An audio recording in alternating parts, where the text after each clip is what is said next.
Всем привет, друзья! Хочу показать вам, как звучит стук шатуна. Приехала Toyota Gaia, двигатель 3S, 2-литровая. Застучал шатун, за маслом не уследили. Это сейчас на холостом ходу стоит. И разницу звуков потому что хочу показать, потому что многие ребята из разных стран мне пишут, видео присылают, что за звук там, откуда-то там с двигателя, да. Все звуки по телефону, по видео не определишь там какие-то звуки, но вам я хотел показать, как звучит стук шатуна вот на этом двигателе.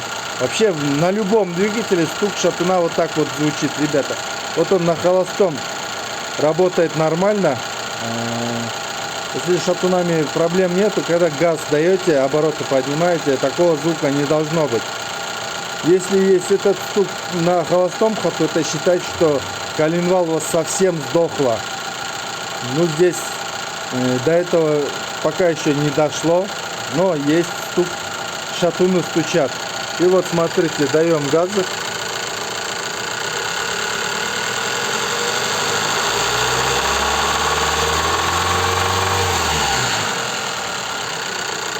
Пропало. Еще раз. Вот откуда-то с блока этот звук исходит. С нижней части.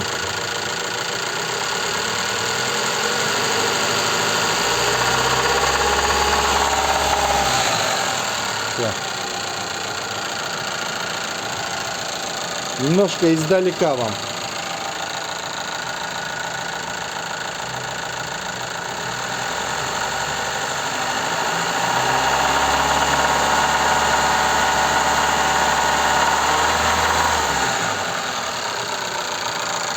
Это у нас приехал шатун. И вот на примере такой же двигатель в разобранном виде, был такой же стук на этом двигателе. Первый, второй, третий цилиндр не стучит, здесь застучал четвертый цилиндр. Мы это определили еще не разбирая двигатели. Если кто знает, у меня на канале есть видео.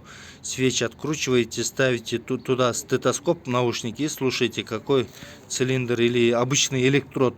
Ставите палец, ставите на электрод и чувствуете вот этот стук. Стук в неразобранном. Это уже разобранный. В примере четвертый вот этот вот стучит.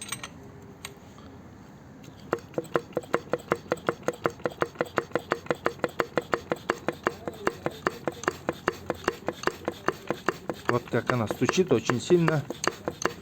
На той машине такой же стук. Если вот так вот, когда шатаете, палец приложить, стук вы пальцем почувствуете. Не надо давить, просто вот так вот приложите палец и пошатайте. И этот стук вы пальцем почувствуете. Вот вам полностью наглядный пример этого стука.